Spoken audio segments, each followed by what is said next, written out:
इन्होंने ये बाग सजाया है, बड़ी जिम्मेदारी लिए हैं, पूरे बगीचे का ख्याल रखते हैं, किसी को इधर उधर झटकने भटकने नहीं देते हैं, सबको सही राह दिखाते हैं।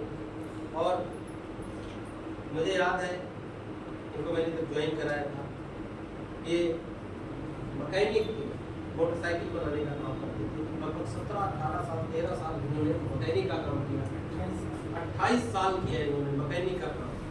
कजरी उजरी सब लगाए रहते थे, पूरा पता नहीं साबुन से धोने के बाद भी हाथ से धोता था कि वो कलबे रहता तो नहा हुआ से कलबे भरा रहता। मैं इनको देखा था, इनसे बात किया था, और इनकी पत्नी को एक प्रॉब्लम थी, ल्यूकोरिया, सफेद पानी, उसकी शिकायत थी।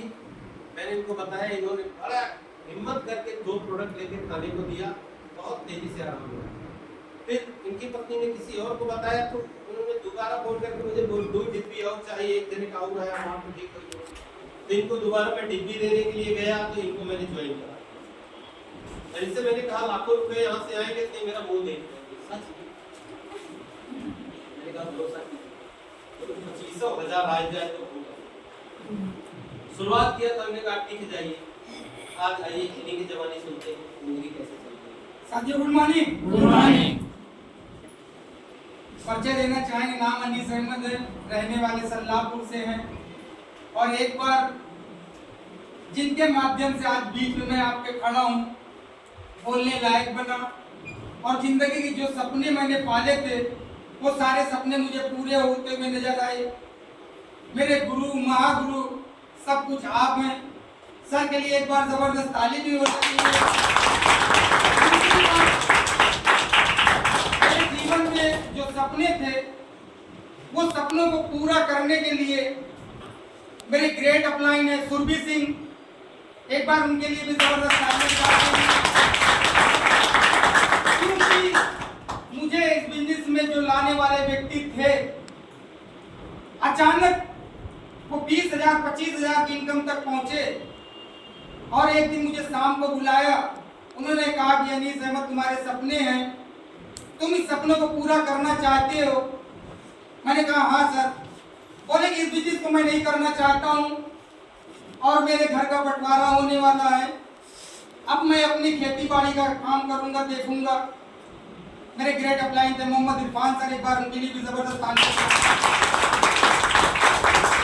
रात मुझे तकरीबन 9:45 का समय था, रात में सल्लापुर में बुलाया। उन्होंने कहा कि अनीस अहमद जी, अगर आप अपने सपने पूरा करना चाहते हो और बिजनेस करना चाहते हो तो आप जाके अविनाश सर जी से मिल लो, आपको जो समझ में आए वो बातें उनसे कर लो, और मैं तो भाई अब नहीं कर पाऊंगा। मैंने सर को फोन लगाया, सर से बात किया। मैंने कहा सर हमारा 7 लोगों का परिवार है और मोटर लाइन से काम चल रहा है, मैं सपने तो पूरा करना चाहता हूँ। सर ने कहा कि अनीस अहमद, जैसे आप गाड़ी लाइन में मेहनत करते हो वैसे यहाँ पे मेहनत करोगे और सीखते हुए करोगे तो जीवन के सारे सपने पूरे होंगे। मैं सुरभि जी से जाके मिला, सुरभि जी से मैंने बात किया, उन्होंने मुझे बहुत विश्वास दिलाया, बहुत भरोसा दिलाया, और एक बार ताहे दिल से मैं अपने महागुरुओं के गुरु कहा जाते हैं प्रमोद कुमार उत्तम जी, उनके लिए भी जबरदस्त तालियां चाहता हूं। बहुत बड़ा योगदान मेरी जिंदगी में रहा, क्योंकि जब से ये इलाहाबाद से इधर निकलते रास्ते मेरा कारखाना हुआ करता था, और वहां पर वो अपनी क्रेटा कार हुआ करती थी, उनकी क्रेटा कार रोकते, और साथ में संजय रावत सर हुआ करते थे।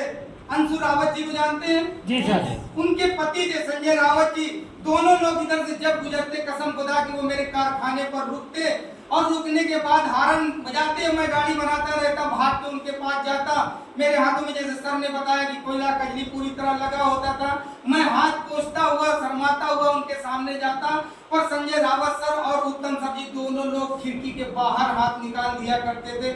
मैं हाथ दिखाता था, बोलते यार कोई बात नहीं अनीस, मिस्त्री तुम भी हो, मिस्त्री मैं भी हूँ, तुम गाड़ी बनाने के मिस्त्री हो और मैं नेटवर्क बनाने का मिस्त्री हूँ।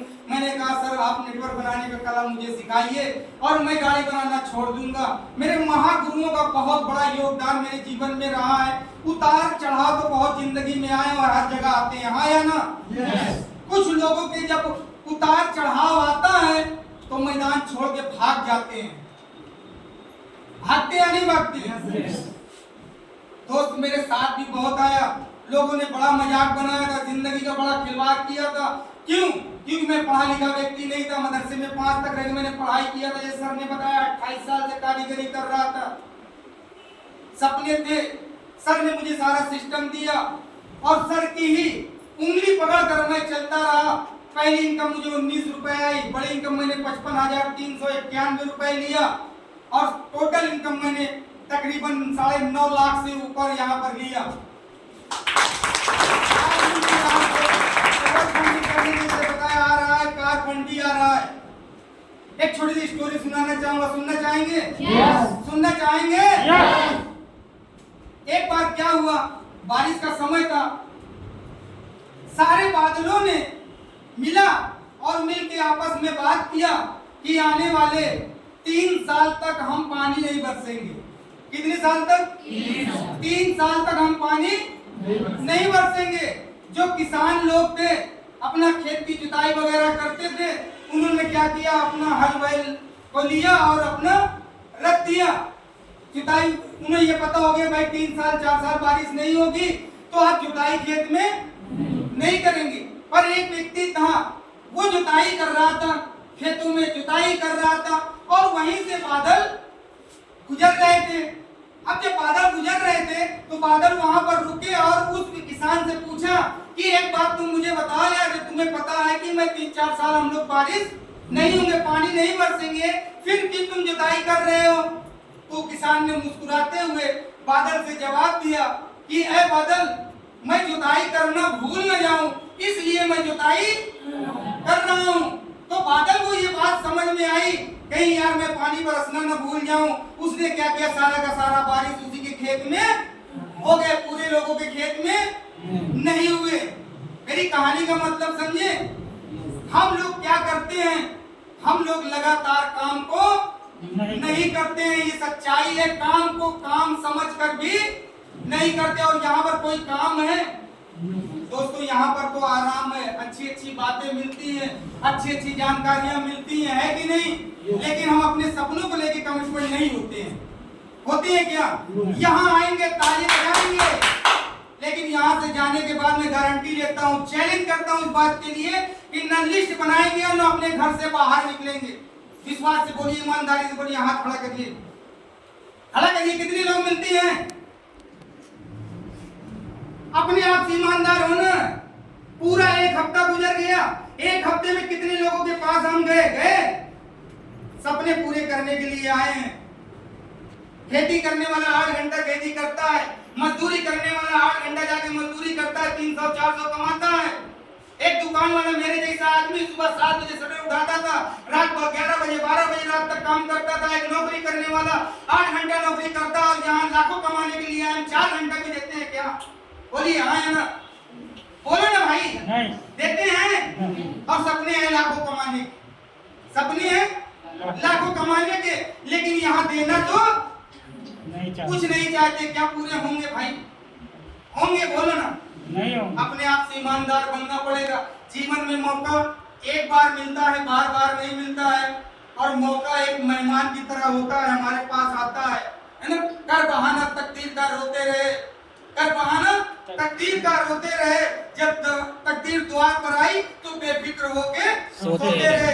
तकदीर भी मेहनत के घरौंदे में पनाह लेती है और नेक दिल इंसान को दोस्तों अपना साथी बना लेती है।